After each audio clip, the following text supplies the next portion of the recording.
Yes, y'all. You know what it is. It's them kids and wives and 9 to 5s, but we are still married to the games. 101. Yes, we have made it over the hump, past the crazy week, and we are here 101. Over the river and through the woods. That's right. To 101 we go. Mm-hmm. It's your boy Gabe Patillo with Tim Router and Timothy Hall, of course. And as always, we are talking games and life and games. Thank you guys so much for being here. I'm still on a high from Saturday. Absolutely. So I'm ready to freaking do this. I knew something was keeping you awake. I know. Oh, man. Hallsifer. Yeah, buddy. It's only been a couple days. I know. I'm still kind of reeling. We've seen way too much of each other right now this week. Oh, that has to stop immediately. How's it going, my brother? No. Doing great. As you had mentioned, man, still reeling in from episode 100. Really awesome to get to meet some of our community, and really awesome that a lot of them, took the time to kind of come out. I mean, it was a trip for everybody. Yep. And closest person was Memphis. Yeah, closest was Q, and even then, Memphis is still it's pretty good 3 distance. hours, 3 hours away. Yeah. So yeah, definite commitment there, and we were really excited to see everybody who came out. And I think, what was it? Scotty Lindsay brought, to clarify, Scott Clark, but we call him Scotty Lindsay because of he got that nickname. He had explained to us how he got the nickname from, he was in like an 80s type of band. Yeah. Or like kind of a cheesy band, and he needed like an a hair 80s, band or 80s something drummer like that. name. Scotty Lindsay is so perfect. It's so perfect. Funny. And it is his middle name, so it made sense. Yeah. And he brought us all the Mario Kart figures from McDonald's? Yes. I was like, oh, thank God I don't have to eat at McDonald's. I was like, oh, shoot, does this give me not an excuse to go to McDonald's anymore? Yeah, pretty awesome. And he gave us some other stuff. I think it was a Ready Player One book. Yep. That's right. A game or two. And Jeff Swan brought some stuff too. I was pretty humbled that people brought stuff for us. I was floored, man. It's like, dude, you guys are our gift. You don't have to bring us anything. Exactly. Out loud. Exactly. We love that you guys listen to the show. We're here to honor you guys. All right. So if you go to somebody's birthday party and the person throwing the party gives you a gift. That's exactly what it was. You're like, what the heck? It's your birthday. That's right. That's awesome. I was going to mention it because Jeff gave me a $20 eShop card, probably because I've been talking about getting some downloadable games on the Wii U. Yep. And he had put in his message to me to pick up NES Remix 2, which I saw it on the store the other day, so I was kind of interested in it. Really awesome if you grew up with Nintendo, as I did, and maybe Gabe did. Yes, sir. For Tim, maybe more of kind of like a history retrospect kind of thing. Yeah, exactly. History class. Somebody take me to school. Oh my gosh. So freaking cool though. Like it basically takes you through like old levels in these games, like kind of iconic levels. And no way. It has you kind of do these different tasks. So one of which, and this will kind of give you an idea, with Mario 3, they have some Mario 3 stages in there. One of them is that castle where you can go up and get the warp whistle. Gabe, you know what I'm talking about? Oh, yeah, man. Oh, I mean, everybody knows that trick. So it starts you out in one of the rooms of that castle, and it says, just get to the exit. Like, that's the goal for that challenge. Right. And I went to the exit and then flew up and went to the warp whistle room, and it still counted. It was like, oh, okay, yeah, wise guy. Oh, that's funny. Nice. It was pretty cool. But it has a lot of things like that, like I said, where they've taken levels from the old games and kind of put those challenges in them. And then they have these newer things that feel kind of like maybe ROM hacks or some kind of thing, where they take old like characters from other games and then put them into different scenarios. So, for instance, they have some like cross game. Yeah, like kind of cross game stuff, like Kirby's Adventure, for instance. They have some of his levels in there, and one of the remix levels is where you're Kirby in like Mario, like the original Mario. And I think one of them was the original Mario or Super Mario Brothers. Oh, Super Mario Brothers. Okay. And then one of them is where you're Princess Peach from Mario 2 in Mario 3. So they've kind of like it's like the only Princess Peach anybody cares about. Yeah, exactly. The one that can float. Yeah. That's really cool that they have something like that put together, though. Yeah, it's pretty neat. It's like a nice cross pollination. They're really short. I've been playing it on the gamepad and really enjoying it. Like I said, it kind of brings back some of that nostalgia and some of those moments that you remember from those games. Nice. Like, Mario 3, there's some World 1 stuff, World 2 stuff, like just specific actions that I remember, playing from the games. And it's really neat to kind of wrap it up. And it gives you a rating each time you do a set of challenges. So I've just been kind of going through and 3-star and everything.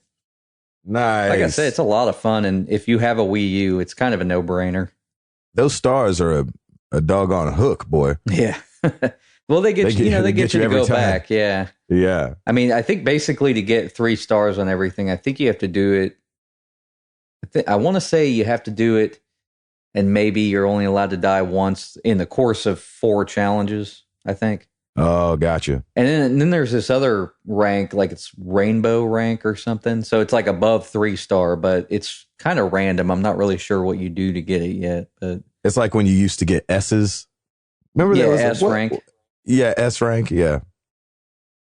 Yeah. So nice. It's a really fun game. So what can I say? He chose it right for you. Yeah, definitely. I mean, as they mentioned at the show, they kind of know us because they've been listening to us forever, or they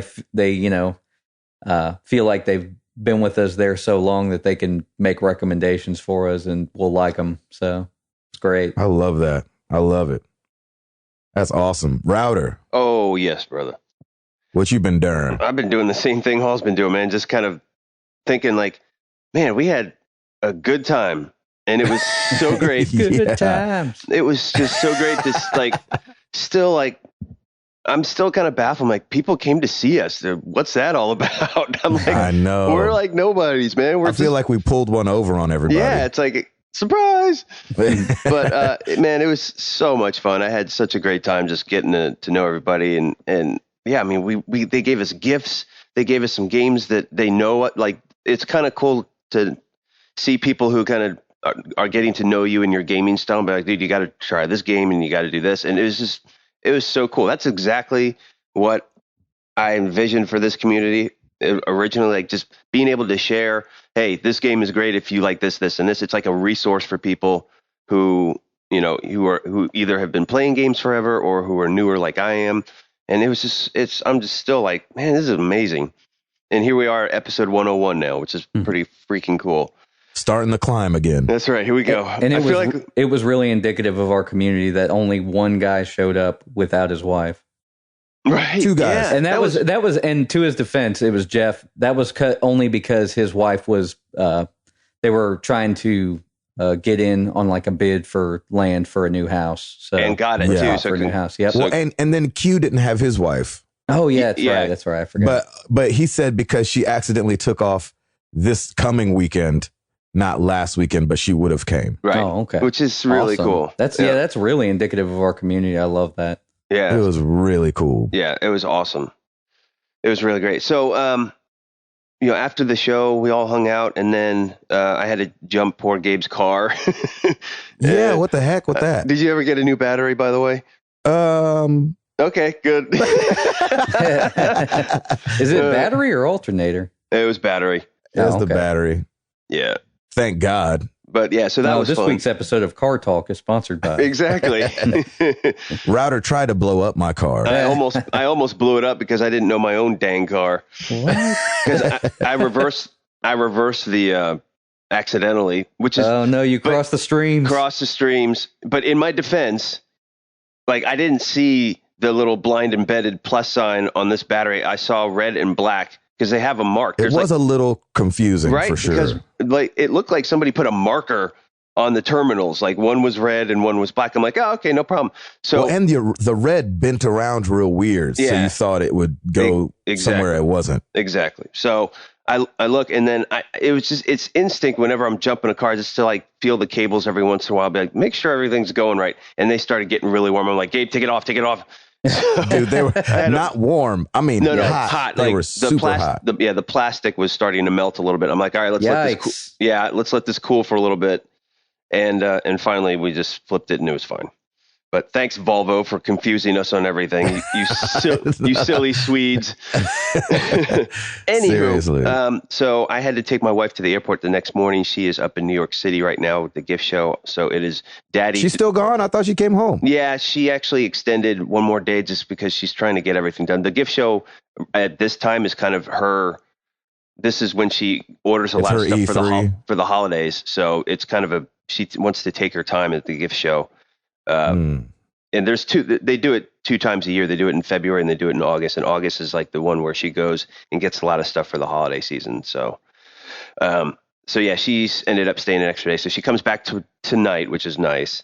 And it's been daddy-daughter week, and it's been really great. And it's amazing to have both sets of grandparents here because they've been really helpful. And they're like, hey, we'll take her today. And so it's amen to that. But it's been fun. It's fun hanging out with her. And Sunday. Don't you feel like at this age, Router, like you can't get any work done? Yeah. Like we were realizing that with Amara, like she needs to be entertained way more now than she did 6 months ago. And when she goes to the store, she's definitely getting more and more bored. And actually, Lauren and I are talking about we may put her in school probably after Disney now. Instead, we had originally planned it in like January. But I think that's smart. We're thinking like, man, she needs to kind of stretch her legs out a little bit more. Yeah, she needs to get the freak out. So no. So I think that's what we're going to do after Disney. So we may start her in a little 2-day-a-week program starting in, I don't know, maybe shortly after Disney, or maybe we might wait until October. So yeah, we're starting Amara on a class too, I think. Good. Next week we're taking her to something because we're like, man, you need to get out of here. Yeah, you need to do things. Socialize. Yeah, you've played with all these toys. Yep. Go learn to share. Exactly. You know what I mean? Yeah. So I've been doing that, and guys, I don't know what's wrong with me, but I still haven't touched the PS3 or the PS4 right now. Like I haven't jumped on XCOM like I'm supposed to. It's weird. Like I haven't been able to do it. But you've been at home by yourself with the kid. Yeah. You know what? I'm actually somewhat binge watching House of Cards right now on Netflix, which is really, really good. It's a really good show. We got to do that. And Kevin Spacey's awesome in it. So like I'm getting an episode in every once in a while. But are you on season 1? 2. Okay. Yeah, I was going to say episode 1 of season 2. Yeah. Electric Boogaloo. Did not see that coming. Nope. But I started it when I was, of course, getting my allergy shots. So I will, I will continue to finish that show up. But man, it's gearing a good show. Up for Call of Duty. Are you? Yes, exactly. Since he's the bad guy in Call of Duty, I'll let you guys do the Call of Duty stuff. But man, Kevin Spacey's good. He's really good. Mm-hmm. That's pretty much it. So I'm trying to get some more Mario Kart in. I jumped on like the other night, and I'm like, I thought the little indicator was blinking. I'm like, oh, this is great. We got some people in the tourney. And I get there, and I guess everybody bailed. And I was like, oh. They were like, oh, Router's coming. Hurry. The Router's coming. Everybody hide. So, because I'm Kristen that good. I jumped on there the other day, and nobody was on there. I know. It's so depressing. I mean, I jump on a little bit later, probably like 10-ish. So a lot of people are already done by then. But, yeah, I'm trying to get back online and have some more karting fun. But I'm definitely by this weekend I should be starting XCOM, and I want to be able to spend at least a good hour at the start, just because this is my first real kind of strategy-esque game that I'll be doing. So I want to make sure that it's not just a quick 30 minutes and I'm out. And I don't think it's going to let me do that anyway, based on all the comments from everybody else. So if you like it, you'll play like 4 or 5 hours the first time. Yeah, that's what I've heard. So I may start that on the weekend, because otherwise, exactly. otherwise I'll get no sleep. So that's pretty much it, man. Just, doing the same thing. I may or may not have nominated the two of you for the ALS Ice Bucket Challenge. Oh, no. So I don't know. You guys just kind of popped into my head. Of course we did. We were recording. So nice. Sorry. Sorry about that. Well, I was going to say, Gabe, is this going to be your second one? Or did you? No, I did it because I responded to routers. Yeah, I haven't been on the internet in the past few days, so I had to learn about this thing like yesterday. Yeah. You've been on the internet long enough to see that I did it. Yeah, I was going to say, well, I saw it on our own Twitter feed. Yeah, it's true. Yeah, it's good. And it's funny, like my brother-in-law they were doing this ice bucket thing before the ALS thing. And I think it was for firemen, like, because I remember he had posted something on Facebook, and this was about a month ago. So I don't know if ALS kind of took a page from that, but it's a great idea, and it's taken over everywhere. Yeah, it really has. So yeah, so that's it. That's it for me, Mr. Patillo. Yes, I took the ALS challenge from Router. Thank you, sir. When I heard my name, I was like, no.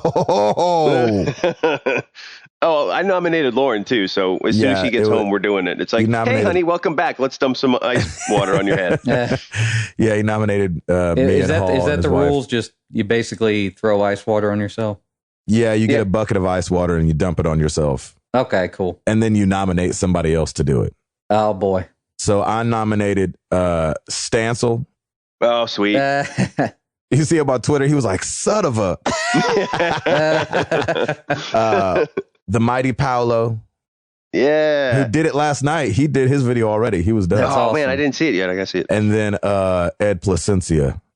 Oh, good. I was hoping Ed would get in there. I was thinking about Ed, but I'm like, no, I'm going to let Gabe do that one. I figured you'd... I think I'm going to nominate you guys to do it again. No, It doesn't work like that. I just replay my video. I'm just kidding. Also, you're in town, man, right? Me?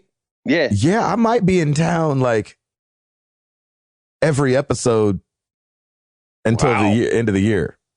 It's a Christmas miracle. Maybe. I'm not making any promises. I played. I nominate Kevin Spacey.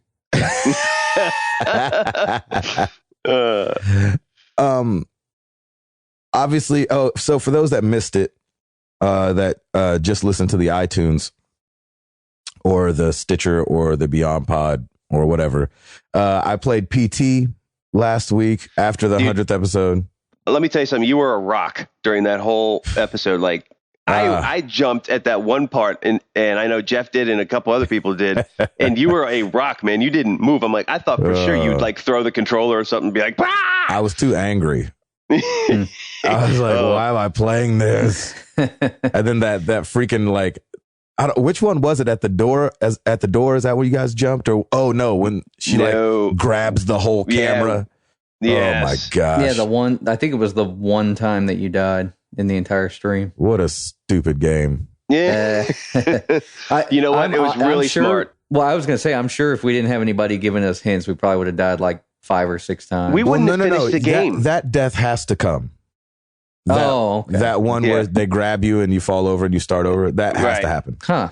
I'm honestly, we would still be playing that game if it wasn't for the guide, because that was so confusing to me. After a while, I'm like, all right, really? You got to figure this out this way? Like, yeah. Shout out to Jeff Swan for holding it down. Thank you, Jeff, for pulling up the guide and walking us through it. So yeah, goodness. We still would be playing that right now. That was crazy. Yeah, exactly. We hope you guys aren't sick of us. This is our 3rd show in a week's time. I know, right? It's the most shows we've ever done this quick.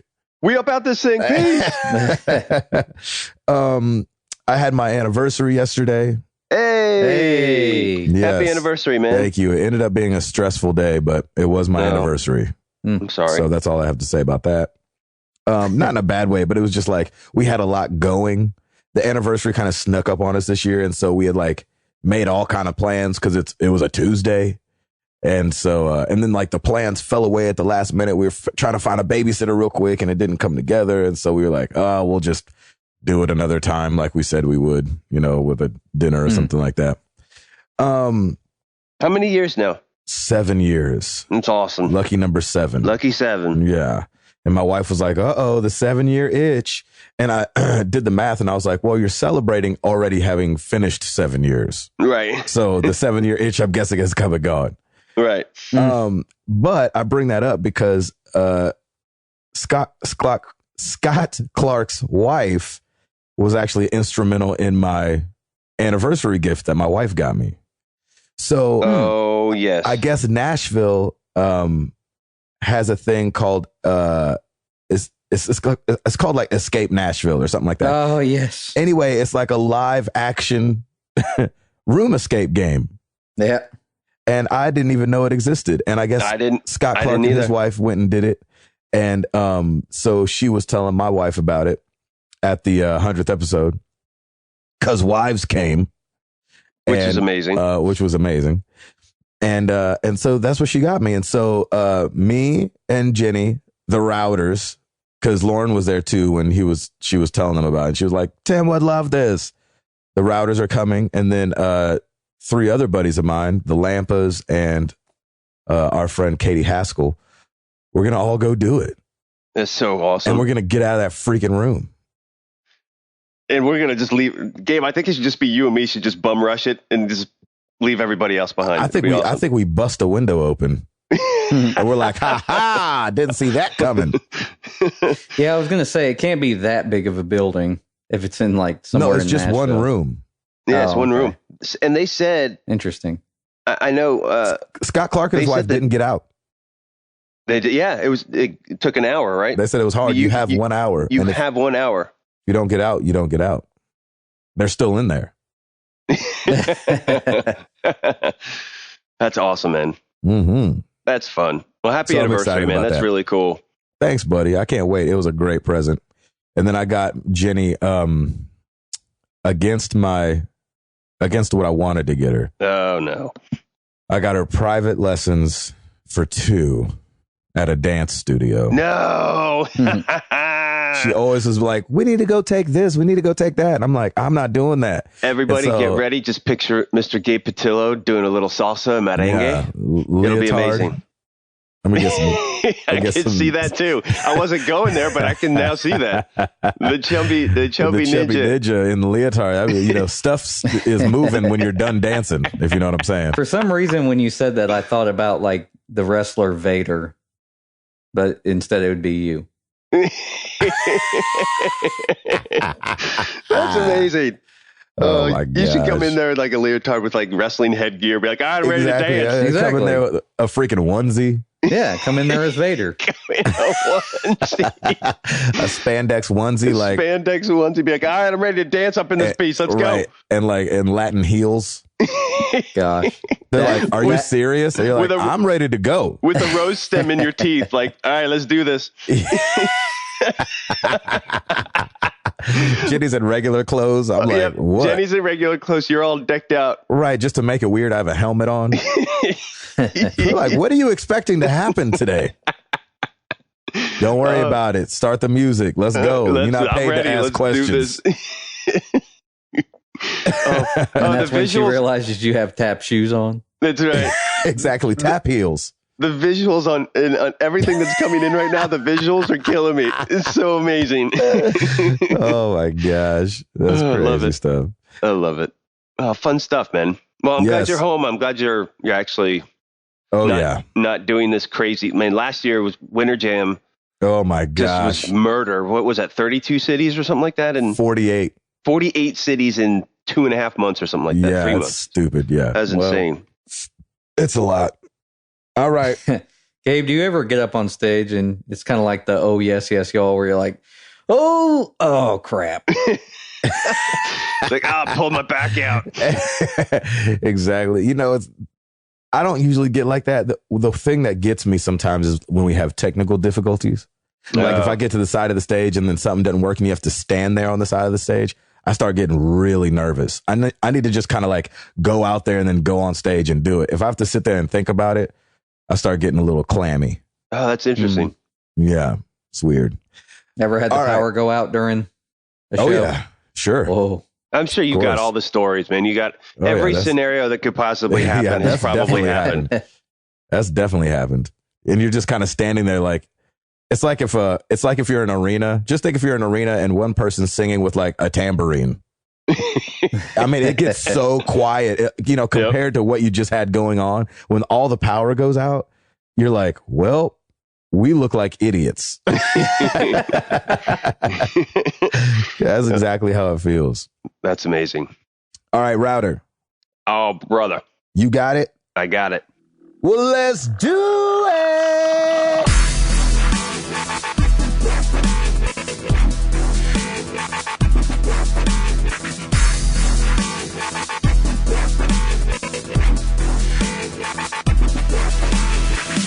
Three major releases for this week coming out. Number one, Plants vs. Zombies Garden Warfare is now out for the PS3 and the PS4. Come on. So I think we need to go play that. We definitely need to go play that. My neighbor got it across the way that plays PlayStation, and his kid came over, Isaac. I think Isaac's like 5. And he's like, Mr. Gabe? I'm like, hey, buddy. He's like, do you want to come play Plants vs. Zombies? I was like, that's awesome. Heck yeah, buddy. You were like, you don't even have to ask twice. Exactly. I didn't, but I would have. Oh, nice. Just crushed his hopes and dreams of you coming over. They were busy. I didn't, 5-year-olds don't know etiquette of inviting people over. He's looking at a picture of you right now and he's crumbling it. That's right. No, that's Darius Rucker. He's crumbling. So I'm hoping. He's got a picture of you up on his wall as he's doing it. He puts you on Google image search. He's like, yeah, that's the guy. That's him the guy. There. He would play with me. Print that out so I can crumble it. That's awesome. Yeah, so that's out and about, which is great. Diablo 3 Ultimate Evil Edition. Nice. Is out for the PS4, PS3, Xbox One, and Xbox 360. And then Hotline Miami is now out for the PS4. Oh. So that was I played that game. I played it. I beat that junk. I need to play that Joker. I heard that was good. Man, I wonder if I wonder if it's cross-buy. Because I downloaded it back on the Vita. There you go. Very interesting. I wouldn't play it again, probably. Oh, okay. I was going to say, if it was cross-buy with the Vita, would it be with PS3? Or do they do cross-buys with the PS4 well, they usually the cross-buy is, if it's come out on all three, it's out on, like the cross-buy works for all three. Yeah, that'd be awesome. Yeah. I doubt it, though, because it only came out initially for the PS3. And then did it make its way to the Vita? Oh, and then made its way to the Vita, so... PS4 is the last piece of the puzzle, so I would assume it can now, but maybe not when you got it. Right, of course, yeah. Anywho, let's move on to top-selling games. This is the week of August 9th. This is for U.S. only for your brick-and-mortar retail stores. Number 10, I'm going to keep saying this until the next one comes out. Call of Duty Ghosts for the Xbox 360. Back on the scene. Back on the map. Number 9, Call of Duty Ghosts for the Xbox One. Oh, nice. Number 10. No, I'm sorry. I'm going the opposite way. Number 8. Grand Theft Auto 5 for the PS3. Number 7. 7 is Pokemon XY 3DS, always representing in there. Yeah, it is. Number 6, GTA 5 for the 360. Huh. Number 5, Tomodachi Life for the 3DS. Number 4, Minecraft for the PS3. Of course. Number 3, Minecraft for the Xbox 360. Oh, crap. Number 2, Mario Kart 8 for the Wii U. Oh. Which means for the second week in a row, The Last of Us Remastered PS4. Ellie and Joe out on the road. The Last of Us, baby. So let's go. This is almost exactly like last week. I feel like such a broken record for the past couple weeks. And you know what? I might just speed round these top-selling games for the next couple weeks because I'll probably be saying the same thing over and over again. I know that's right. Until Destiny comes out. But there you have it. Nice and easy. So Last of Us did this week. They did 81,000 units, and it's still great compared to number 2 Mario Kart 8 did 29,000 units. So it pretty much quadrupled anybody else's sales for this week. So good up on The Last of Us, and I'm so happy people are playing that game again. Nicely done. Or for the first time, either one. I know, seriously. Just wait till Minecraft comes to everything. Yeah, just blow it all out. If it can make it to 10 platforms, we'll be done. Exactly, it'd be the whole top 10. Yep. Oh my gosh. Number 10, Minecraft from the Ouya. Number 9, Minecraft for Nokia phones. Number 8, Minecraft the board game. Exactly. Number 7, Minecraft for the Virtual Boy. Number 6, Minecraft, the board game, the video game. Number 5, Minecraft the movie. You know what? They'll make movies. Of course they will. Oh gosh, They please can't don't. not. The problem is we all know the history with video games converted to movies. The problem is it's going to suck. No, it'll be. It doesn't matter though. I bet And if it'll they be did all it, 8-bit. I bet if they did it, it wouldn't be that bad because it'd probably be a direct to DVD release. Maybe. We already have the Lego movie. Which Do we was need a awesome. Minecraft movie? You know, it's funny. I don't know if I like that movie. You didn't like the Lego movie? You know, it's funny because a lot of people liked it. And I so when you loved say it. it's awesome, yeah, I mean, that makes total sense. For some reason, I don't know why I didn't like it much. I liked it okay.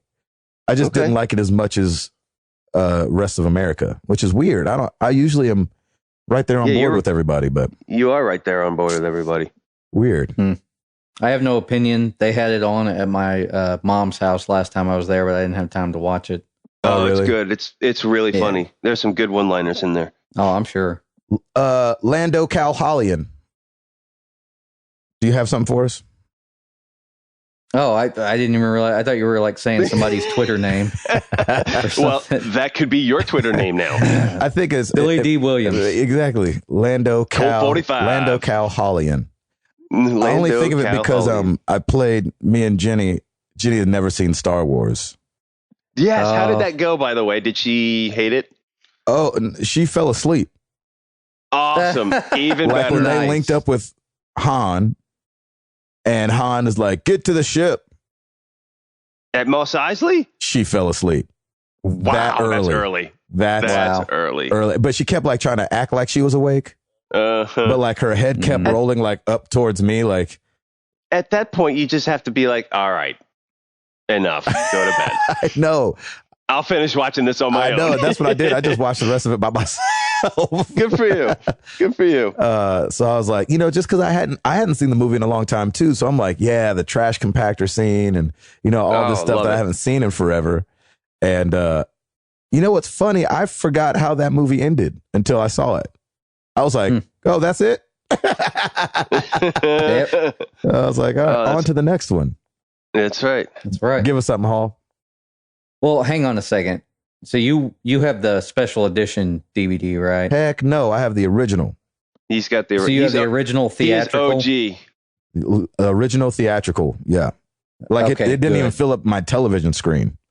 It was just a blip. Oh, it was the full screen version, 4x3. No, it's widescreen, but the widescreen is small.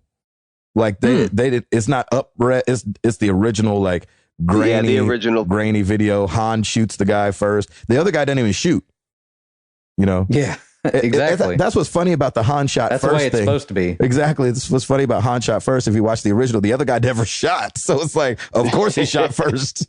Yeah, he did. He shot only. Yeah, he only shot. That needs to be the shirt. Exactly. Han only shot. Han Only was the- Han shot. Yeah, only Han shot. Yeah. That's great. And that's it. Yeah, I was Um, like explaining these things to Jenny as we're going through the movie until Yeah. she fell asleep. Oh my god! That's awesome. Now I know why she fell asleep. Yeah, there you exactly. go. I She's didn't like, why do people? I didn't like pause why it do or anything. people care about this stuff? I Yeah, know. you should. What you should have done is pause and be like, now see here in this Exactly, scene, but you'll she- be able to see. She asked the best Yeah. question ever, though. Oh, bring it, please. Why did they change it? And I said, exactly. Yeah, Exactly. there you go. Well, the Han thing, like, I think like George Lucas has said, like, oh, I didn't want to make Han seem like a heartless person, but he kind of was. So He was it a worked. pirate, for goodness sakes. Yeah, He was. he would have done that I to mean, save his life. it goes with his attitude the whole first movie. I know. Oh yeah. That He's got smirky. that pirate swagger. Yeah, that like I owe somebody money and now somebody's coming after you and they said I'm going to kill you. Like, no, you're not. And we all know that Harrison Ford is going to whip out a gun and shoot somebody, as you see in Temple of Doom. Was it with Indiana yes. Jones and the guys doing That the was my- swords? That was my least favorite Indiana Jones. Was that Temple of and that was- Doom? The sword. No, that was the first one. Was that the very first one? Yeah, that was the first one. Yeah, because he's like flinging the sword and then he just goes out and shoots him. Yeah, exactly. I thought that was the original. Ooh. Well, that's a tangent. Well, they changed it in the later version. He didn't shoot him. He just runs away. He just runs away. He walks away.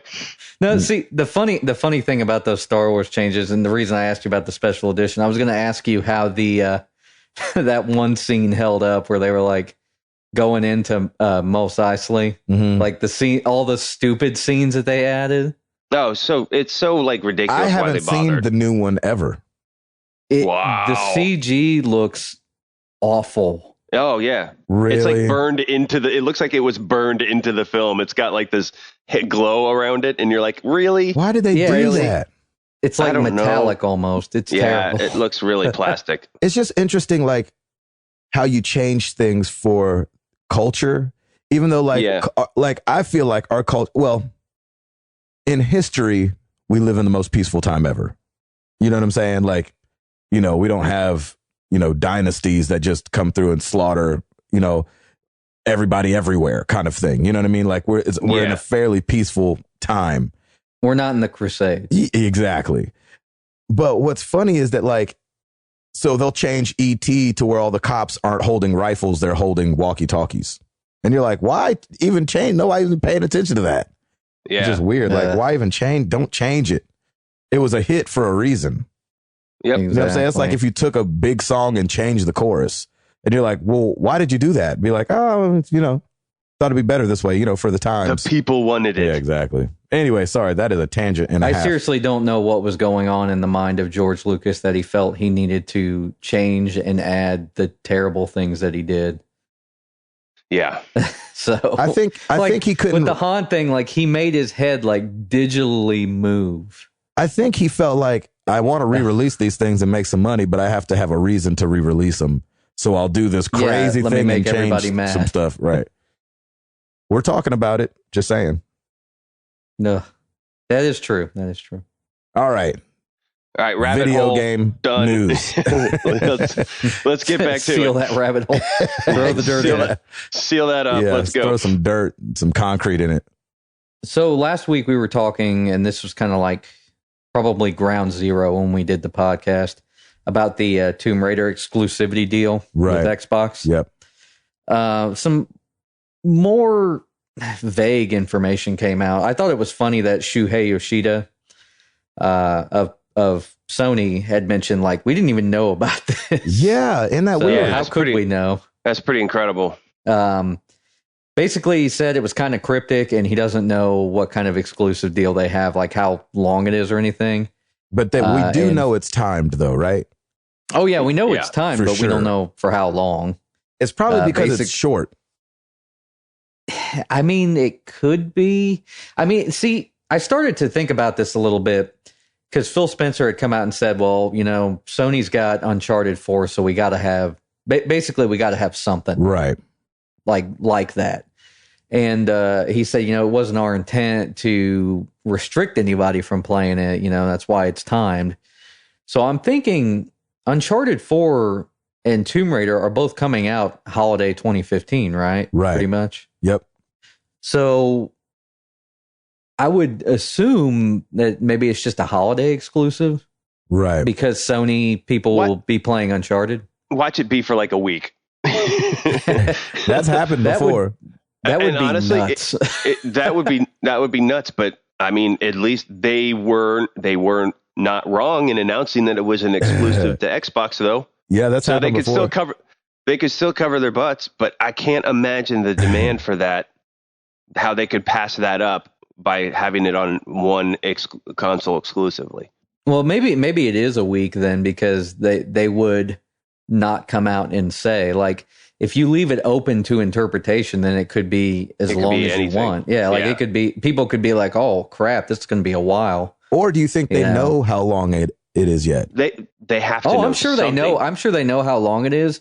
If it were a long period of time, I would think that they would be announcing it, because they'd be like, well, that's what I felt like. We're going to sell Xbox Ones. Exactly. So, that's what I thought. I thought, like, if it was a year, or something crazy, they'd be like, and we have this, but because it's so vague, you feel like maybe their hand's not as strong as what they're showing. I think you're right. It would be a huge investment. Even like Shuhei from Sony had mentioned, they had to cover a lot of units to get that. So right, and he said that they don't know how long it is. But, I mean, you're skipping and you don't know what it'll be by that time. But we know that, like, and I don't think this is me fudging numbers, but I think through to consumer, we know that the Xbox One has sold like 5 million. We know the PlayStation has literally sold double that. And so you're taking away 10 million people. And we don't know what the numbers will be by holiday 2015. We haven't gone through holiday 2014. So we know that the numbers will be bigger. We don't know if PlayStation will still be in the lead, but we just know that you're taking away a huge install base to not bring it to PlayStation. Well, and you've got an install base that has almost no games. Like, they'll buy anything. Well, and that's the thing. They don't have first-party developers under their belt like Sony does. Sony owns that realm. But they have some, right? They've got some. Yeah, they've got some. I mean, and they've got some first-party stuff coming out next year, Halo, and I think maybe a Gears game. Come on, Gears, baby. I want to see it. Yeah. Interesting. So, but what I'm saying right now is that we're so early into this current gen that people will buy any AAA game that comes out. Well, and it also sounds like they are banking a lot for next year that the Xbox, like, if they're doing this to sell more Xbox Ones, why is this a year out? Like, you need to sell Xbox Ones now. So, why maybe so people get ready for it? I mean, it seems early, but maybe they'll ask for it this Christmas because they know that next holiday, something will come out. But by next month, I'm going to forget all about it because I've got more games coming in. I'll have Destiny in, I'll have Assassin's Creed the next month. People are going to forget about it because, hey, guess what? We've got some new games coming out this fall that are going to be really great. So it's going to be on, like, they announced it. That's great that they announced it, but everyone's going to forget about it in a month. And then they're going to have to, they'll remind people over the holidays. And then after, what I'm really curious about is next E3, what they're going to announce about it. Because they made such a big stink about the definitive edition. And, and that was cross-platform. Yeah. And now it's all of a sudden an exclusive to Xbox One. I give it a week. Yeah, and maybe they're announcing it so early because they want people to plan for something. Like, and they want people talking about to buy it. Something. Yeah. Yeah. But do you plan out a year, like a year from now in Christmas time? Oh, no, I'm talking about people who are planning to buy consoles soon. Like, if you got somebody who's going to buy a PS4 or an Xbox One soon, maybe this news will make a decision for them. Yeah. It's interesting. Yeah, it is interesting. What do you have up your sleeve, Microsoft? Yeah. Tell us. Is that all you had to say about that, Hall? That's all I have to say about that. So the writer for Destiny, Joshua Rubin, announced on Twitter that he's leaving Bungie and going over to Telltale to write the studio's take on Game of Thrones. Wow. I thought that was pretty cool. Interesting. Considering I don't like the writing yet on Destiny. Yeah. Oh, no. But we haven't played the game yet, so we don't know exactly. I thought the author from Game of Thrones was going to be heavily involved in that. Yeah. Is that correct? George R.R. Martin? Yeah, he'll be involved. Of course he is. He's got his little hands in everything. He better. It's his baby. It is his baby. I've never seen Game of Thrones, so it's hard for me to get super excited about it. I don't know. You guys haven't seen Game of Thrones at all? No. I watched The Red Wedding and that was it. Well, that's that must have been weird. Yeah, that must have been really, like, that had zero impact on you then. It did, right? Like, zero. But the impact was me watching people's reaction to it. Yeah, that would be amazing because when I saw it, I was like, "Oh my god!" But if you get a chance, watch it. Is it good? Really good. It's really good. I mean, it must be good. I mean, people are watching it all over the place. It's really good. Nice. So anyway, and this I bring it up because a lot of times we see moving parts here in the industry, And then I thought we were going to maybe have a little jump on this, but we didn't. And then also Sucker Punch had some layoffs yesterday. And Stancil emailed me. He was like, so the reduction happened today and it sucks. And I was like, oh man. And so a lot of people hit us up on Twitter. They're like, man, the Sucker Punch news. I was like, man, that moved quick. And so, we kind of see when gaming studios, how Stancil's explained it to me is that, a gaming studio, especially of their size, will have kind of their skeleton crew and get into a game and they'll ramp up.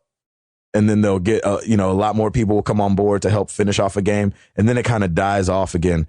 But it sounded like this time, maybe a couple people that weren't just contract people ended up leaving. And so that's why he said it was kind of a bummer. Oh, that sucks. I think he lost some people and stuff like that. So, just kind of sucks, Well, I mean, when I was talking to him, I'm like, so you got some stuff on your plate? He's like, yeah, I mean, it's all preliminary, but they don't have anything. They're a small studio. They're not like a Ubisoft where they got a million people working on games left and right. They are a small mom and pop studio. So they've gotten their flagship game out. They've got their DLC coming out.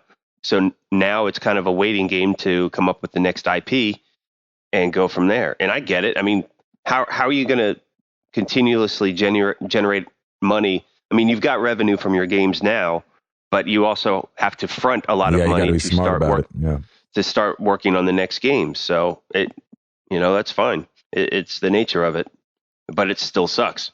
For sure. So do none of those developers, none of them really put the call out for contractors? Do they just hire everybody? Is that easier? That's what he was saying. Like they do contracts. So some contracts will just kind of come and go, but that's not considered layoffs. And so the way he made it sound was like a couple of guys that weren't contract guys are gone. He said one of his buddies left on his own accord. He said that was really hard because him and his wife are good friends with Jason and his wife. And so he said it's just as they like scale down to ramp back up again, he's like, it just kind of sucks, Yep. So that's no good. Well, it kind of sucks too that these developers are like all over the country. So basically, if you leave one, you've kind of got to up and move, right? Go work for another one. Yeah, it's true. But I think there's work there. I mean, I'm not, as much as it sucks, I'm optimistic that a lot of these people just end up shifting to other places because the video game industry is not going away. I think there needs to be a little bit of a correction because I think a lot of these AAA games are way more expensive than they need to be, especially since technology is getting cheaper and cheaper. But, what you're essentially paying for a lot is the skill of each developer and how they push the envelopes with every game that they put out. And I can't imagine that publishers are looking at Minecraft and like not being like, okay, why can't we make a simple game and sell millions? I know. Let's do a goat simulator. Exactly. Yeah. That's funny. You got something else, Hall? I got plenty. Night Trap is coming back. What? A la Night Trap revamp. I'm playing that crap. Well, if it gets funded, it's on Kickstarter right now, so I'll be giving updates. Gabe, you sound so pessimistic. When it's on Kickstarter, I'll forget it. Well, because Kickstarter's Kickstarter's very hit or miss. Usually the stuff you hear about Kickstarter is the stuff that's exploded. But if you go to Kickstarter, it's also a graveyard for stuff that didn't get funded. Exactly. Yeah. And so I'm somewhat sure that this will come though. Where is it at right now? It's at 34,000 of a $330,000 goal. So believe 10%. Me, it's down there. Yeah, it's not very far yet. It's got 20 days to go. I had mentioned that the Harmonix one was looking bleak and they funded that. So this to me is just an early start. I think once it gets down to 5 days left, all of a sudden all this money will come in. Well, the Harmonix one though got a bunch of press there in the last 10 days. So if this one can pull that off. Too. Yeah. This might too. Well, this is where it starts, baby. Let's ramp this thing up, Night Trap. Yeah. Let's push it over the edge. Oh my gosh. What they've already done the hard work. So $330,000 is to kind of cover development cost, just for putting kind of the inner workings of the game together. But they've already done an HD print of the actual footage. Okay. So it's coming as a fully realized revamping. Because would it have been shot on film? Yeah, it was shot on film. So yeah, so it's already up there. They're doing an HD print. So that's nice. Great. What I didn't know about the game was that it was actually developed for an interactive VCR. Oh, that would have taken forever. Oh yeah, Lord. I know. The what is it? Developed for the Nemo platform by Hasbro. Wow. Yeah, and it began in 1986. They didn't get it out until like 93 or 92, was it? It was a while. That's crazy. Yeah. So, but I just remember the game. And the funny thing is like, they're going to bring this out and people are going to be like, wow, this game's really not that fun. I don't remember it being fun. Yeah. I just remember it being hilarious. It's funny. And then there was always the thing about beating it. Like, you don't go back and play it again, but it was like, you have to learn the game and almost memorize it to beat it. Pretty much, yeah. You can't have like Twitch response and be able to beat it. It's too hard. You have to like go set this trap and then leave that room to go set another trap because two guys are going to come in at the same time, but you don't know that the first time through. Gosh, I used to play the heck out of those games. I just remember like all the, like around, what was it, 93 or so, they were doing the Supreme Court hearings about video game violence. And was that in it? Yes, they kept bringing this game up. I was like, have you seen this game? Nobody's like, even dying. Pretty stupid. They're traps. You know what I'm saying? Yeah, it's just so dumb. Like, the guys would come in and when they would capture somebody, they would have like this little motorized claw thing. Oh, like, there was no gore or anything like that. Like, I played that in Double Switch, I think it was called. Double Switch, yep. Yeah. It's Sewer Shark. Oh, yeah. Heck yeah. Yep. Different kind of game, but all same time frame. Oh my! I had a friend who had like basically every Sega CD game, and I just remember like I had wanted one so bad, and I went over to his house and played it, and I was like, this actually isn't that good. Maybe I don't want it that bad. Yeah, I don't really want this. That's funny. PlayStation Now has got a little bit of news going right now. PlayStation Europe head honcho Jim Ryan says that PS Now could go the way of subscription-based. Thank you. Thank you, Lord. This is what he said. One of the things we're learning is that rental is one model and it's attractive for some people, but others may be more interested in some sort of subscription approach. And that's also something that we're looking at. Somebody must have listened to our podcast. I would where's the petition? I'll sign it. I'd much rather have a subscription. Yep. What do you think? The single pick off with 2 hours, 8 hours, whatever, is ridiculous. It doesn't work for a platform like this. I totally agree. Stick to what everybody's used to. The Netflix subscription, even if you don't use it all the time. That's where you make your money. You're going to make your money that way. Yeah. It's perfect. It wouldn't bother me so much if they had similar to Redbox prices. Like, even if it was like $2.99 to rent a game for like a day, 24 hours. Exactly. But $2.99 for 4 hours. Maybe 48 hours. Exactly. People are used to that. So go with what people are used to. Well, because like, I don't, if I'm going to sit down, like I think about those weekends, like where Krista's been either out of town or she has a friend in town and they're kind of hanging out.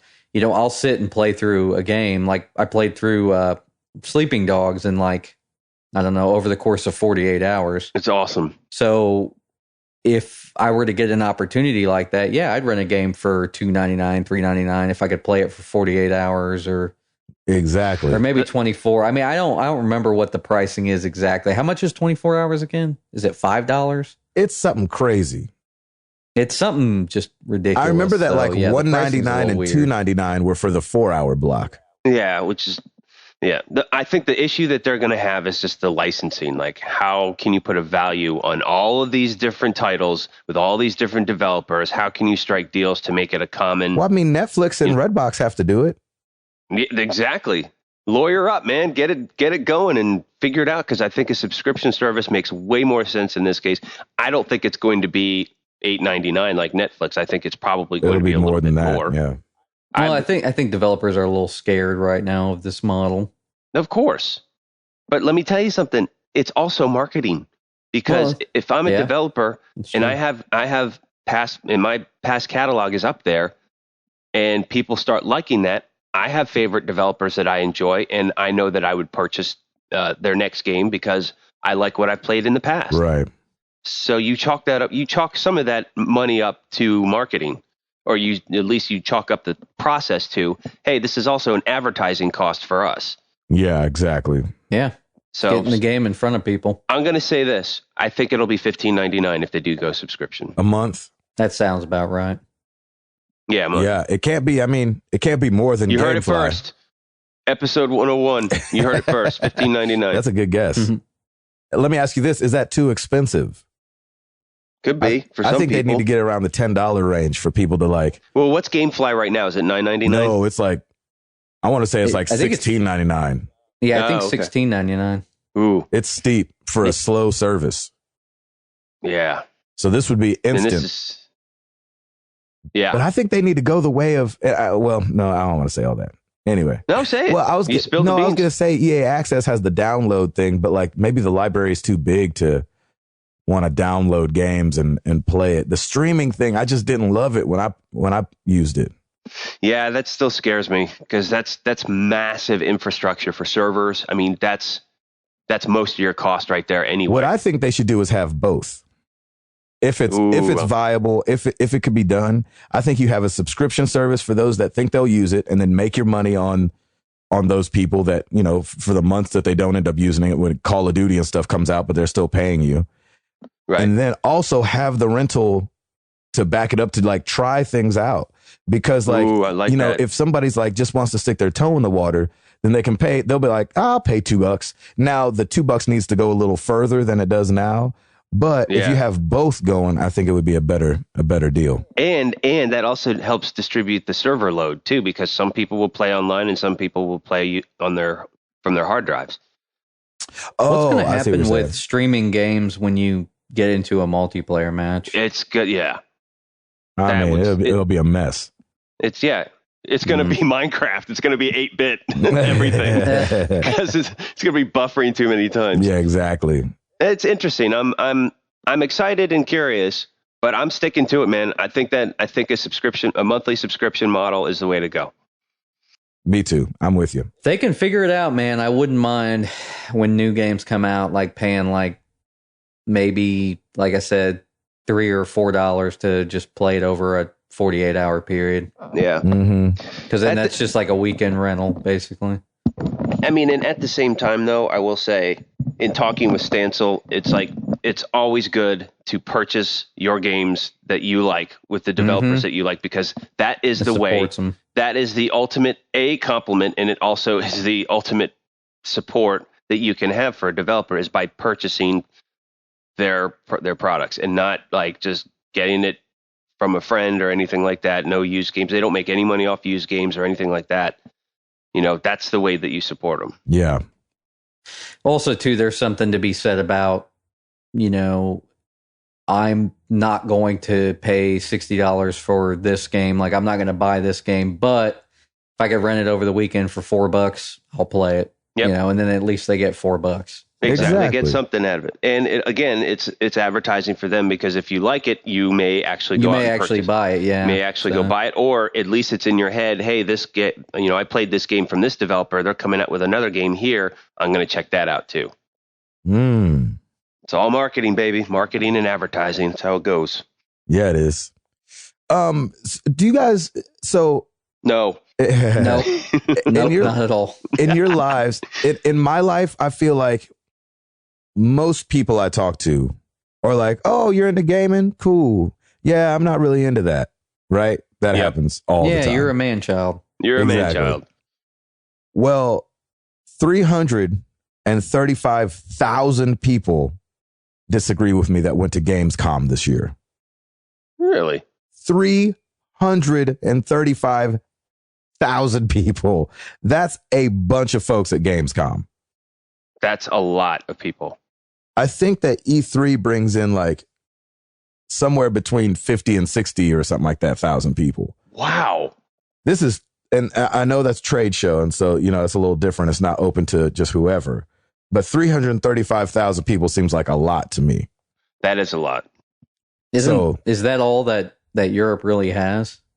As far as like, no, you're right. Yeah, no, I'm saying like every gamer. I'm saying as far as shows go, like, isn't that all they have? Well, and think of because here we've got E3, PAX, and a couple other things. Right. I can't remember. You could even play video games at Comic-Con. Yeah. Yeah, Comic-Con. So. Yeah, I think that's pretty stinking huge, and because it's in Europe and you can get to Gamescom probably very easy if you live in another country within Europe. I don't know. I have a hard time getting to PAX, and it's just here in America. Yeah, but we also don't have an amazing transit system. Like that's true. Our transit system you can basically hop. Yeah, you can hop on the train and you're there. Except for air, I guess. Yeah, but expensive. That's pretty incredible. We're a lot less congested than they are. Like, yeah, we have how many people in America? Like 350 million. Yeah. But when you look at surface area, like, we're way more spread out than they are. Yes, we are. Yeah, that makes sense. You know what else is? It's also funny because I'm watching House of Cards right now, and he plays video games in it. That's right. That's what I heard. Which is really stinking cool. To like blow off steam, right? Yeah, he plays video games. And in fact, it was funny because I assumed that he would be playing something like Call of Duty, which of course he did. But then he pulls up his PS3 and God of War, the screen for God of War shows up. Yeah, no gameplay at all, just the screen. Just the screen, and it said God of War. I'm like, that's awesome. I was hoping that somebody didn't do their homework, and it's like Gears of War on his PlayStation 3. Yeah. You're like, somebody didn't do their homework. Somebody in the consistency department did not pick that one up. Yeah, God of War video games up on the Ouya. Yeah. Exactly. Nice. Hall, you got anything else? Oh, I'm sorry. No, I'm done. So I thought that was really cool. That even the government in a fictitious government TV series. Fictitious? Well, not necessarily. I just remember an interview with Kevin Spacey, and he was like talking about how he's kind of like gotten close to Bill Clinton over the course of this. Oh, awesome. And Bill was like, yeah, it's all true. Yep. Of course. Honestly, it will really make you not like government more than you probably what already if you went don't. into it not liking the government? Which is, yeah. That's funny. Yeah. Hall, you got anything else? Yeah, it's crazy. Watch Dogs is going to be the last mature game for Wii U from Ubisoft. Yeah, I heard that. Interesting. Yeah. So Assassin's Creed won't be coming to Wii U. They said Assassin's Creed did not do well. I wouldn't think those games would do well on Wii U anyway. Yeah, they just said it's not the audience for it. They said they're still going to keep doing Just Dance and stuff like that. But good for them. Yeah. See, I think they've got they're onto something. I think Just Dance it sells the best on Nintendo platforms typically, right? Of course. Yeah. So I think just keep doing what you're doing. You're making the games for that platform. Well, I don't know that it sells the most on Nintendo platforms, but it sells well. Well, the playing with the gamepad has gotten me to look at what games they're bringing to it, because I'm like, hey, I could play this in my bedroom or something. Yep.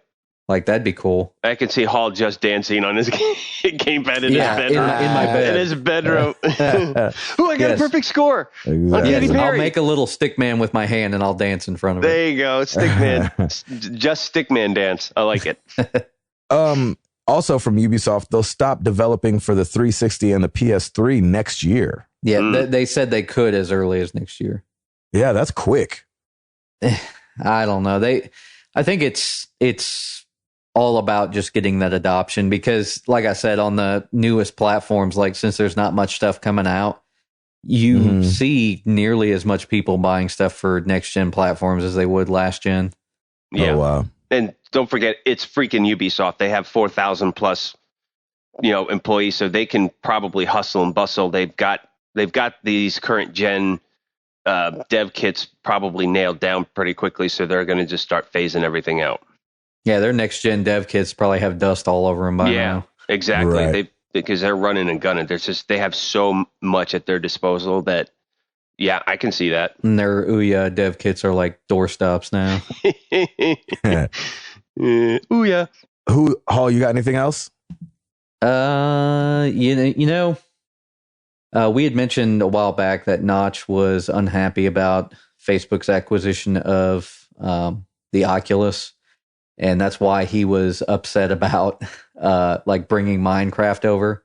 Mm-hmm. Facebook creeps me out. Remember that quote? Yep. Basically, he came out on Twitter and said, well, okay, I'm no longer creeped out by Facebook about this acquisition. Oh. And John Carmack, formerly of id, now of Oculus, was like, all right, let's do this. Let's put Minecraft on Oculus. Oh, nice. Lord have mercy. That thing's going to be everywhere. They got to do something. Well, not that they have to do something, but if you're going to develop something like that, why not take one of the most popular games that everybody is continuously buying and purchasing, and kids of all ages are doing it? I think everybody wants a piece of it. Sure. I mean, and it could be kind of neat on Oculus. I was just biting my tongue from saying that. Like watching it, I'm like, okay, I can see how that would be cool. Yeah, it would be cool. Whatever. I still ain't going to play it, but whatever. Exactly. Well, maybe this was Notch's idea all along. He's like, okay, well, it could come, but I'm not doing it. Oh, nice. So basically, John he Carmack's likes the idea, like, but he doesn't want to get involved in it. Yeah, basically, John Carmack said, say the word, ship the source, and I'll make sure it runs well.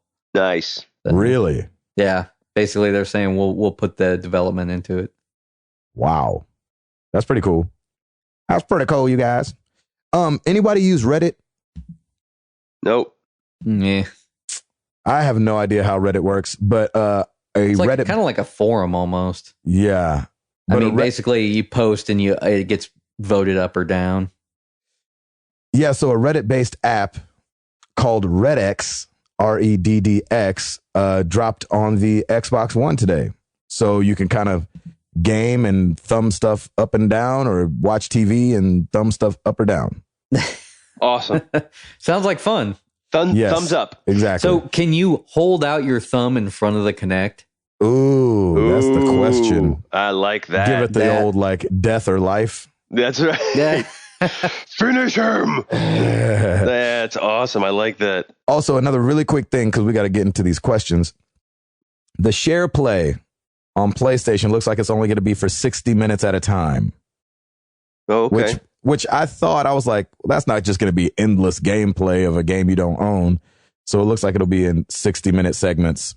And I mean, that makes sense. That makes sense. It's going to suck when you're playing with a buddy and you guys are just chatting away. And then it's like, yeah, it's just over.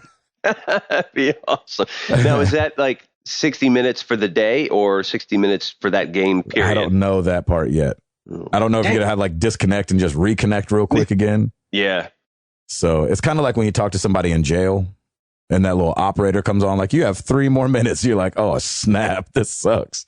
So it'll kind of be like that. I guess the same disappointment level as talking to somebody in jail over the phone. I was going to say, I haven't talked to anybody in jail, Gabe. I have. Oh, nice. Hall, you got anything else before we jump over? No, I think we need to get into the questions. Well, you guys know where to find us. Twitter.com/MTTGcast, Facebook.com/Married to the Games, or you can come straight to marriedtothegames.com. Check out the forum. Check out the shirts. We got shirts. We already sold 3 of them. That was great. Just in the couple days that we've had them up. So those are sent out, and hope you guys rep them well. It'll be awesome. We are happy that we have them, and we're happy that they're up on the website. Right, Router? Yes. Yes. Easy breezy. And we have all that ALS challenge that I did. Router, we need to put his up there. The 100th episode.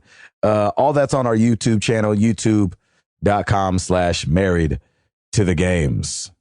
Now, let's get into some questions.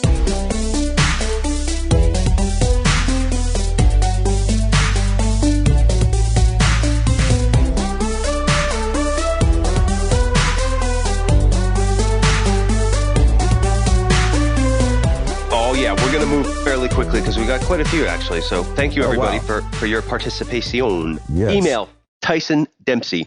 Hey guys, love the show. Keep up the good discussions. Helps me get through my commute. Have a question. Now that you have the Wii U, how much do you like holding the tablet controller to play games? It seems like it would be quite a bit more uncomfortable than a PS4, Xbox One controller, and that a person's hands would be fatigued faster than with a smaller controller. I had the original Wii and loved the Wii Sports, but I dislike having to use the Wiimote combined with the nunchuck for Mario Galaxy. Once Nintendo said the Wiimotes would be used for the Wii U, I knew I was not going to purchase a system because of the controller. I still have a 3DS and enjoy the handheld games, but I still have not seen Nintendo take a good direction with this current gen. I respectfully disagree. I love the controller. That's all I play on the gamepad, I should say. That's all I play Mario Kart on right now. When I first picked it up, I was like, this feels a little weird. As you start to use it, it feels very comfortable. But I'm also old school. Like, I still love playing with the Wiimote and nunchuck as well. When I was over at Mr. Patillo's house, he used the control pad and I used the nunchuck and Wii remote for really almost the first time for Mario Kart 8, and it felt absolutely comfortable because that's what I was used to with the Wii. Mm-hmm. So it doesn't bother me at all, and I actually like the gamepad and how it feels. You know, it's hard for me to say because I have big hands, but I can't imagine like a kid holding it. Yeah, I'm with you there. Yeah, that's the only thing I think about. Too big for kids' hands. Yeah, I'm with you on that. I think that's a good point. I like it fine, especially since I could be downstairs using it, and it doesn't feel like you're losing a bunch. Like the screen looks nice, it's crisp. You can plug headphones into it. The battery is decent. You know, it's not like, but I do feel like if I pick it up and play it today and then put it down, pick it up and play tomorrow, and then want to pick it up and play it again, the battery's going to be dead. I don't feel like it's charged. It's not like a Vita battery where I feel like it could go like 6 hours, but maybe it can. And my gamepad goes about 6, but it's brand new. Yeah, gotcha. Well, and when I'm not using it, I'm always charging it. Yeah, that's what I need to do. I just always forget. Yeah. Paul, did you have a thing you want to kick in? I charge it. The way that lithium ion batteries typically work is like you have to charge them all the way and then let them run all the way down. Right. So like that's kind of what I've been doing lately. The thing that I hate, and I got to crack open the PS4 eventually because in my office, like we used right now we use the Wii U to watch Netflix, and it keeps the gamepad on the whole time. It will not let you use anything else. Oh, interesting. Like it's so ridiculous. Really? Yeah, like I just want to turn it on with like the Wiimote and use it for Netflix, but it won't even let me do that. Interesting. So basically, I need to crack open the PS4. Yes, you do. Yeah, you do. The gamepad though, like it feels great. I mean, it feels so much better than like most handheld consoles feel. Like I don't like the feel of the DS or like any of the hinged Nintendo consoles. I've never really liked the feel of them. The gamepad feels way better than that. Yeah, I like it a lot. In my opinion. So there you go. There you go. Thanks, Tyson. Moving on to Facebook, Mark Boucher. Do you guys watch or like any science fiction TV shows? My personal favorite would be a wonderful show called Doctor Who. If you haven't watched it, I highly recommend it. But seriously, you should watch it. Are you watching it yet? Yeah. I've heard great things about Doctor Who. I haven't watched it. I'm not a huge science fiction TV show kind of a guy. I like science fiction movies, but TV, not so much. Do I watch science fiction TV? I don't think so. My last science fiction was Sharknado. Yeah, exactly. I don't know if this is a spoiler. I don't think it is. Hopefully it's not. Lost was my last Don't say anything spoilery about it. No, it's not spoilery, but okay. It gets a little sci-fi there for a second. Yeah, it does. It does. And that was the last sci-fi thing I think I blatantly every week was watching. But now I don't think I watch anything. Nope. Paul, what about you? Man, I think I guess you could consider Heroes maybe sci-fi. Oh, I loved that show. There you go. That show's been done for years. Yeah, it's been done. Doctor Who, it's had how many iterations now? I know. Yeah. But I'm saying you're not watching anything now, are you? Are you watching anything now? Oh, anything now? Yeah, not really right now. I mean, we watched like we're on Orange is the New Black season 2. Don't really have a whole lot of time to watch TV shows. So there you go. Yeah. Kids and wives and 9 to 5. Kids and wives baby. and 9 to 5s. Good question. Sean Capri, my brother gave me a $50 gift card to EB Games, which is a GameStop in Canada, for my birthday. What should I buy? I have Xbox One, 360, Wii U, PS3, and my PS4 is on its way. Dude, you got them all, brother. That's awesome. Wow. Nice. You buy whatever you feel you need to buy. That's basically just saying, hey, I've got this money. What do I do with it? But I mean, if you don't have Mario Kart, get Mario Kart for the Wii U. If you don't have Second Son or Watch Dogs for the PS4, get that. It's all up to you. What about the PS4 camera? Oh, there you go. You get the eye if you want to twitch some things. Yeah, that's a good one. Maybe get a little additional hardware for it. Yeah, that's not a bad idea. You know what? I really want to go back and play, and I just can't bring myself to do it. Borderlands. Yeah, we all know about that one. No, the Kingdom Hearts remixes. Oh, there you go. Kingdom Hearts remix 1.5 and then 2.5. And they never brought that to Vita. I would buy it today. I mean, if I'd pre-order it if they brought it to the Vita, but I don't know if it's too big for the Vita or something. I don't know what's going on, but Kingdom Hearts hasn't made its way to the Vita. If it does, I'm getting it. But gift cards are awesome, man. That's what got me to purchase Assassin's Creed, Far Cry 4, and what was the other one? The Order for $2. Yeah, exactly. I love that. Yeah. And of course, if you don't have Titanfall and stuff, you need to get that. Definitely. Or pre-order Destiny if you haven't.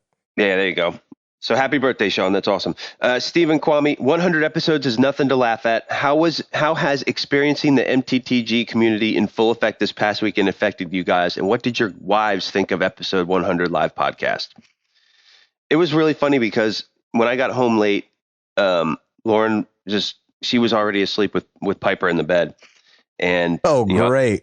And I put Piper to bed, and then I come back in. That's what husbands are for. That's right. To keep the children out of the bed. Because moms will sleep with babies at the bed all the time. Jenny does the same thing. Like when I'm gone sometimes. Oh, yeah. I'll get an Instagram as they had a freaking sleepover in mommy and daddy's bed. And you're like, oh. So I'm like, don't get her used to that crap. No. That was the first thing I did is I went in and grabbed her and put her in her crib. I'm like, this is daddy's domain. Exactly. Get out of here. So, but she rolls over and she's like, I'm really proud of you tonight. You guys did a really great job. And that was really sweet. Awesome. And, cool. As much as she thinks we're just a bunch of nerds and, most wives and just women in general don't get it half the time, but they saw kind of, I think, the impact that we've had on people and the impact that people have had on us. And just in talking to everybody who showed up, they were really, I think the eyes were open and she was really like, I'm really proud of you. It was really great. And and that live event just reinforced how cool our community was and how much, I just want to continue to make this grow as a massive resource where a bunch of married people and non-married people and whoever who's into games, who are in kind of the same positions and same lifestyles that we are, can get together and just play some games, make recommendations, and have a good time. Love it. Hall. Yeah, same kind of thing. Krista had mentioned, we did a great job, and she stayed and hung out with us the entire night. And I wish your guys' wives would have stayed for PT because, my wife was not staying for that. No, Lauren doesn't just like to see how many people people jumped in the room. Everybody ended up watching it. 100 people in the stream, so it was pretty awesome. Well, and the wives that were there that were like, I'm not watching this. I don't mess with demons. Blah blah blah blah blah. All ended up being in there watching it. Like we all were in there. Yeah, they all. Yeah, it was really cool. Yeah, and Krista said, basically she'll listen to the show every now and then because she said, even if you don't know gaming stuff, she finds it entertaining. Oh, that's good. And she loved coming to see us. So she said we did a great job. That's awesome. Jenny, teared up 4 times. That's amazing. She was like, and the same thing. I think it turned real for them. Tears of happiness or tears of my husband is a man child? Or... Huge dork. What a geek. Who did I marry? No, I think she said hearing the notes that come in because, she doesn't get to hear that stuff. Like the notes that we get when people are like, man, you guys impact my day, and And so she was like, I think it just made it really real for her. Yeah. Interesting. Yeah, and she posted something really nice on Instagram because there was a shot of the three of us, and she had said how proud she was of you and how these guys have done 100 weeks straight of a video game podcast, and it was really sweet. It's awesome. That's awesome. It was great. Good stuff. I can't leave Facebook without our boy Paolo, because he's always comments on Facebook. It's been over 100 weeks, and we might need a new catchphrase for this era of the MTTG podcast. Gabe has the "Oh yes, yes, y'all." Router has "That's awesome," and Hall has his sigh. Go around and make new catchphrases for each other. Since I'm an original guy, I'm going to sign out with this. I'm up out this thing. Peace. We don't have to. I think the catchphrases kind of manifest themselves, so I don't want to force it on anybody. So yeah. I might switch from "That's awesome" to "That's amazing." Either that or my catchphrase will be me sniffing at it, because I always every time I listen to this show, I always end up sniffing a lot in the morning, and that's because my allergies are the worst then. You totally notice it between, and I'm so critical of myself anyway when I listen to the podcast, but in the mornings I'm a little more nasal and I sniff more. The evening shows I'm fine. You're like, yeah, another thing about that. Yes. So good thing I've got that de-sniffer tool. That's right. It's hilarious. So yeah, I don't know, but I think they're just going to manifest themselves. And for these next 100 weeks, we're going to have some good laughs, and we're going to have some new catchphrases, I'm sure. Yeah, awesome. Yeah, they'll come. So patience, Paolo, patience. Good question, we'll get there. buddy. Moving on to Twitter. Man, we got to move fast. Yeah, we got to move. At that chow feet, what up, homies? Y'all should have a flipped episode with your wives. They could talk about what it's like to be married to gamers. Yes, I agree. You would hate that episode. That episode would be awful. Yeah, because they'll just bash us. They'll be like, yeah, and then he was just playing this game. So anyway, it'd be like and then eyeballs were flying at the screen. I don't even know what happened. Yeah, it'd be like a 7-minute long podcast. That's right.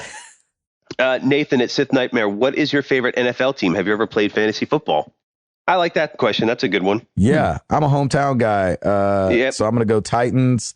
Me too. But my first love was the 49ers. And I have done fantasy football, and I was thinking about doing one for MTTG. Like it could be fun. We got a forum thread over there. Did you start that? No, somebody else did, but I think that one's full. So I think we need to start another one. Nah. That's awesome. More to come on I'm with you, man. Titans, I'm liking the Titans. Never played fantasy football. But I'm more excited. This weekend starts college football. I'm a big college football fan. Oh, nice. Love me some college football. And it's not just one particular team. I just love the energy and excitement that comes with it. And that's for sure. It's a lot of fun. Sweet. Pulsifer? I haven't regularly watched football in like 15 years, maybe. Nice. But like I was a huge Cowboys fan, like when I was a kid. Of course, every kid was. It seems like everybody was. Yeah, every kid. Unless you're from Washington, right? But yeah, I was a fan until maybe 12, and then just stopped watching. So now I'm 28, so 16 years. There you go. Good question. That's awesome. All right, we'll end with this one. Jacques Major. At CatJack1997, do any of you have interest in playing Dragon Age Inquisition when it comes out? I don't know about that. Is that right? I didn't like Dragon Age 2. I'll look at the review. Yeah, I mean, I'll certainly take a peek at it, but it's definitely not a high priority for me. I've got my staple games that I know I want to play, and those I will play first. So it would definitely be kicked on the back burner. It seems like they put a lot. But then again, there's not a lot of stuff coming out, so maybe it's something to look at. Yeah, if the price is right. Yeah, and it seemed like they put a lot into it, and so that always gets me like, could be good, Yep. And Hall, that Price is Right thing is still going to be $59.99 right now because they're not going to discount that. I'm telling you, it'll go on sale one week and it'll be like $40. You'll get it probably Black Friday or actually, that's a good idea. Yeah, there you go. You're welcome. My gift to you. Nice. All right, I will shelve some of these for next week because we got to get up on out of here. But thank you, everybody, for all your questions. We love it. Yes, we do. Go buy you a t-shirt. Rate us on iTunes. Rate us on iTunes because why? Because exactly. Yeah, there you go. Because oh my gosh. Well, thank you guys so much for being here. 101. I can't believe it. I'm still exhausted from the weekend, but still like floating on cloud nine. We appreciate all you guys, sleeping man. on the cloud guys that nine. couldn't. What? I said sleeping on cloud nine. sleeping Exactly. on cloud nine. So I'm your boy Gabe Patillo. That is Tim Router. That is. Oh wait. I didn't ask a question. I haven't the last 2 weeks because we were so caught up with the 100th episode. What is your favorite controller ever? Good one. Your favorite controller? I think mine is the Dreamcast. NES. Actually, Router? no, I take that back. Super Nintendo. Ooh, that was a good one. Router? DualShock 4. Ooh, yes, of course it is. He's like joystick and button. Yeah, joystick button.